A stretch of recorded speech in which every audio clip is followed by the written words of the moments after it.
Honest opinion দিতে পারবো তো? একদম, তুমি যেটা হয়েছে সেটাই বলবে, তোমার থেকেই তো কাজ আসছে। একদম একদম।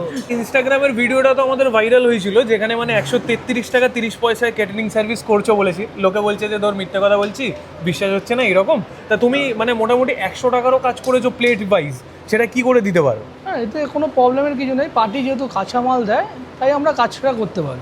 আজকের ক্যাটারিংয়ের মেনু অনেক ছোট হতে পারে, বাট এখানকার ভেনু কিন্তু একদম দারুণ। হ্যান্ডফুল অফ চিকেন পকোড়া, তার সঙ্গে ব্যাস দুটোই থাক। একটা চিকেন পকোড়া ট্রাই করে নেওয়া যাক আজকে। এই দাদার হাতের পকোড়া তো অনেকবার খেয়েছি, কিন্তু এই দাদার হাতে ভিডিও তোমরা প্রথমবার দেখছো। দেখো ওইদিকে ওইদিকে ঘোরাও ফোনটাকে।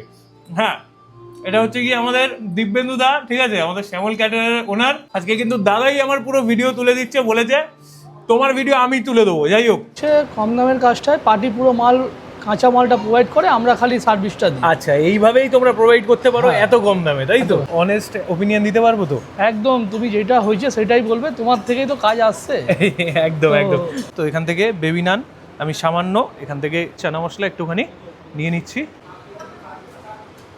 যেমন হয় একদম বেশি সুন্দর খেতে। এরপরেই কিন্তু এই রকমের বড় সাইজের ফিশ ফ্রাই রয়েছে, তো একটুখানি ভেঙে তোমাদেরকে দেখাই। ভেতরে ভেটকি মাছের ফিশ ফ্রাই, ভেতরটা দেখিয়ে দিলাম তোমাদেরকে। এবারে চলো ট্রাই করার পালা। দারুণ খেতে লাগছে। খাবারটা খুব ভালো হয়েছে, আপাতত যেটুকু খেলাম মানে টেস্টফুল খাবার। নানটা খুব সফট ছিল, আর যে চানা মশলাটা ছিল ওটা খুব মশলাদার ছিল আর টেস্টি ছিল, আর ফিশ ফ্রাইটার ফিলিংটা ভালো ছিল আর ক্রাঞ্চি ছিল। এরপরেই কিন্তু আমাদের ভেজ ফ্রাইড রাইস, আর সঙ্গে কিন্তু এই রকমের বড় বড় সাইজের চিলি চিকেন। এই রকমের বড় সাইজের চিলি চিকেন একটুখানি ভেঙে দেখাই।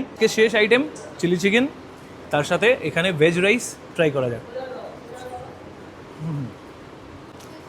ভেজিস ভর্তি ভেতরে, তার সঙ্গে কিন্তু খুব সুন্দর মানে একটা ঘি টি দিয়ে বানানো অ্যারোমা আসছে। এখানে চিকেনগুলোও কিন্তু যথেষ্ট সুন্দর, আর কোটিং কম। ছোট মেনু, খুব কম জনের কাজ, কিন্তু তার মধ্যে যে কোয়ালিটির কম্প্রোমাইজ হয়েছে এমনটা না। খেয়ে দিয়ে মজা পেয়েছি। শেষে এবারে ডেজার্টের পালা। আচ্ছা, চাটনি দিলাম, আমের চাটনি আছে, আমের চাটনি দাও আর একটু। আচ্ছা, প্রথমেই আমরা আমের চাটনি নিলাম, নাইস। আর সঙ্গে কিন্তু গরম গরম গরম গরম হট গোলাপ জামুন আছে, একদম ঠিক আছে। হট গোলাপ জামুন। খাবার ভালো মন্দ অনেক পরে, আগে হচ্ছে ব্যবহার। দাদার ব্যবহার অতুলনীয়। খাবার যদি কোনোদিন খারাপ হয়, যেটা দাদার হয়নি, বাট যদি খারাপ হয় ব্যবহার দিয়ে মানুষ এটা ভুলে যায়, তো দাদার ক্ষেত্রে বিষয়টা সেরকম। খাবার এখন অবধি যেটুকু যা খেয়েছি এবং যারা খেয়েছে তারা যে রিভিউ দিয়েছে, খাবার বেশ ভালো, এক কথায় ভালো, কোয়ালিটি ভালো। কোয়ালিটি মেনটেন করে সস্তায় আমাদেরকে দাদা করে দিয়েছে। আমরা বলবো তোমরা যদি কন্ট্যাক্ট করো, তোমাদের ক্ষেত্রেও বিষয়টা একই দাঁড়াবে।